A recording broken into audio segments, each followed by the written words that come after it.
Hello there everyone, Ashnflash here. Welcome back to another weekly top 10 list on the channel. And I know that there's been a little bit of confusion about kind of what these top 10 lists are meant to be. The idea of it is just, it's my thoughts on what I think are the best and worst of whatever we're looking at that week. I don't decide what's the best one for the community or anything. It's just my personal opinions and what I think. And I'm sure that sometimes my logic is probably faulty when looking at some things. I'm sure in this video it'll be as well, but that's we're all human. We make mistakes. But anyways, today we're going to be looking at the top 10 best San Diego Comic-Con exclusive sets, because San Diego Comic-Con actually started today, so I thought it'd be a perfect time to do so. There's actually been quite a few sets over the years. There's been some weird like minifigure display things from Star Wars and Batman and Indiana Jones. We're not going to be counting those because, well, the figures are not too good anyways. They're all just from sets, so I don't think they're really anything special. There's been some Star Wars ones, but I don't think they're too great in my opinion. But I really think that the standouts, of course, are the DC and Marvel superheroes ones. But without further ado, let's go ahead and let's start things off with last year's Ant-Man and the Wasp set. And this is it's an okay set. I think that it's better than some of the ones that are excluded from the list. Simply because I kind of like the idea of it. I like the Ant-Man bust. There's some pieces that I wouldn't necessarily include in this set, but I do overall like the idea of it, and I like that you could just take this and put it on water to create that iconic scene when he became Giant Man from Ant-Man and the Wasp. And you know, the figure here is okay. It's just Wasp from the Ant-Man and the Wasp set. It's not really my favorite figure, especially because of the lack of like printing and everything, especially on the legs and the arms. And just tired of that helmet. I'm glad that they have a new helmet. Hopefully we'll get a Wasp figure in the new Avengers sets coming out later this year. But anyways, moving on, we also have a set from last year. It is the Aquaman and Storm set, which it's a good set. It has a lot of simple builds and everything. I don't think that it's not hard. I think you can make this yourself, but I love this set a lot. And this is from last year, like I said, and it's got Storm from the Aquaman comics and TV shows and all that, and it's his seahorse, which, you know, it's pretty cool. And you actually have, technically speaking, an exclusive Aquaman figure there with the slick back hair and the light blonde. But, you know, I just think that this is a really cool comic book set. And I didn't mention this, but last year they started doing this beautiful packaging for the sets. It wasn't just like it's a Lego Marvel set and it's just this shrunk down like Comic-Con box. They have this really cool design and just look to it. It feels like a comic book, and they started doing this last year. And the Ant-Man and the Wasp one just have this beautiful design for the box, and as a graphic designer, I really love that a lot. But anyways, this set, I think that it feels more like a set. It's more complete. You've got the cool manta ray and just these side little builds, and of course Storm looks really awesome there.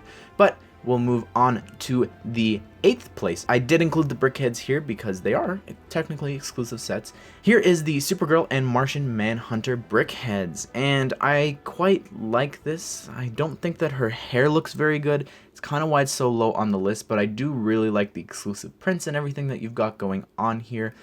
And I really like the red eyes for Martian Manhunter, which as of right now is actually the only way to get the brickhead's eyes in red. So I think that's really, really cool. And I think that's probably the coolest and best part of the set. They do have some really cool printing and everything, but this is the closest that we've gotten so far to a Supergirl Lego set based off of the show.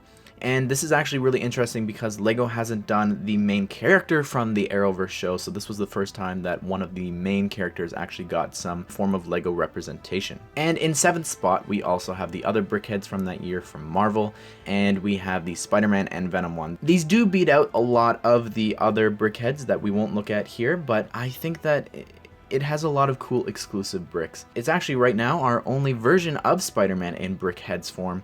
We've never gotten him in a set or anything for any of the Avengers films or even Homecoming or Far From Home, so it's kind of disappointing, but he looks really cool here. The only thing kind of holding me back is why it's not as high up on the list is I think that his eyes look really weird. I think that Venom is a perfect brickheads and he looks really, really awesome.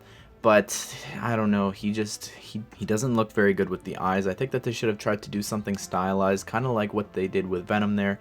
I just don't think that it's working here. But other than that, I think that all the exclusive tile prints and everything look really, really awesome. In 6th spot, we actually have another Brickheads duo, and this is Superman and Wonder Woman. We have since gotten some Superman and Wonder Woman Brickheads from the DC Extended Universe, or Worlds of DC, and I just think that this is really cool. We also got a Wonder Woman building event, but it didn't have exclusive prints like this. I think that this is such a cool and iconic duo here, and I really love the Unikitty piece there in black. Looks really, really awesome. And I just like the exclusive prints and everything for them. And at the time, we didn't really know what the Brickheads line was going to be, and looking back, I think that this is just, it's such a cool set. Moving on to spot number 5, we actually have the Throne of Ultron. And this is actually so high up because I love the build of the set. The figures here, they're pretty easy to get your hands on, especially the 3 Ultron bots. They actually use the Ultron Prime neck attachment, so technically speaking, those figures are exclusive. But the Ultron figure there is from the Quinjet, so there's nothing really too exclusive going on here, but the build of the throne there is just really, really awesome. And I just think that this is such a cool little vignette and a cool scene from the movie. Just really, really like this a lot. And I'd love to be able to build this in real life. And I want to look into actually building this because I think that this is just such a cool design for that throne. And it's just so detailed, and I love this one a lot. Moving on to spot number 4, we have the last of the Brickheads, and this is Black Panther and Doctor Strange. And to me, I think that these are the 2 coolest Brickheads that we've gotten from any Comic-Con exclusive, including the New York Comic-Con. And I really love their designs here. I especially love the goatee there for Doctor Strange, and I just think that this is really detailed.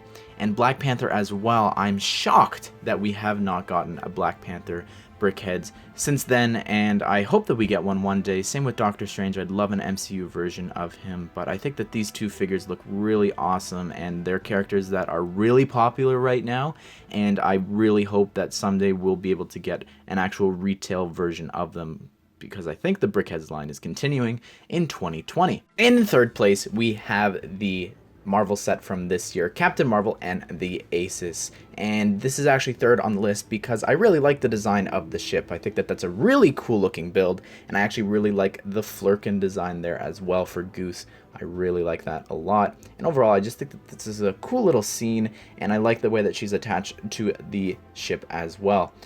Now, I really don't like this set because it is breaking the rules for the SDCC exclusive sets. We have 2 exclusive figures here. One is Captain Marvel with an exclusive torso print, and the other is an exclusive head print for Maria Rambeau, and I just really wish that they weren't exclusive prints. I get that some of the other Brickheads and stuff and the other sets have exclusive prints, but we haven't been getting that on pieces in a while, so I don't know why they're doing this, and it just makes me really sad. But yeah, that's, I guess, what's gonna crank up the price for this set, unfortunately. I wish that I could have that green and blue suit for Captain Marvel. And in 2nd place is probably the most iconic set, I'd say, on this list, and it's actually Action Comics #1, Superman, and this is such a cool set from 2015. There wasn't really an anniversary or anything special for Superman that year, but this is a really iconic scene of him lifting up the green car. I really love the design of the car itself, and just, I love the iconicity of this. I think that this is such a cool Comic-Con exclusive and should be what these sets are each year. Cool little vignettes like this of iconic scenes from comics and different things. I think that that's perfect, and you've got this figure that isn't rare or anything. It's very common, and I just think embodies what these sets should be, especially if you're already doing the exclusive figures each year. At least do this to not hurt the fans as much, but I do really love this one. I think that this is just such a cool way to honor Superman and the character and everything. I think that doing sets like this moving forward would be a really good move, and I know that this was back in 2015, but this kind of brings us into the next set. And in 1st place, I don't think is really a surprise. You know that I love DC, and you know that I love Batman, and it's actually the Dark Knight of Gotham City, and this is the Batman or DC set for this year, and I love this set a lot. I really, really like the design of Gotham in the back. I love this vignette. It just looks so awesome. It's iconic. You've got the gargoyles there, which is such a cool and unique looking build. and the sky and everything with the bat signal in the back. I know that the figure itself is just a boring black suit Batman, which I love because I don't want an exclusive figure in here. I just look at this set and I keep seeing new pieces and new details on this one, and it just looks so awesome. And I think that something that is really cool with the set as well is that at the bottom left there's actually a 2x3 tile piece with a sticker on it for the 80th anniversary of Batman. So I think that this was such a cool way to honor Batman, and is just such a cool and unique looking build. I think that I would buy this in a heartbeat if it was sold on shelves. But anyways, everyone, what do you think of my top 10 list? I have a link here at the bottom if you want to check out all the other SDCC exclusives from Brickset to see if you would rather put some of those on your top 10 list. And I want to know down below if you agree with my choices. Do you like the ones that I like as well? I'm really curious. But anyways, everyone, I hope that you all enjoyed the video, and I hope that you're enjoying the weekly top 10 series. I hope that you all have a great day, and I will see you all in the next one.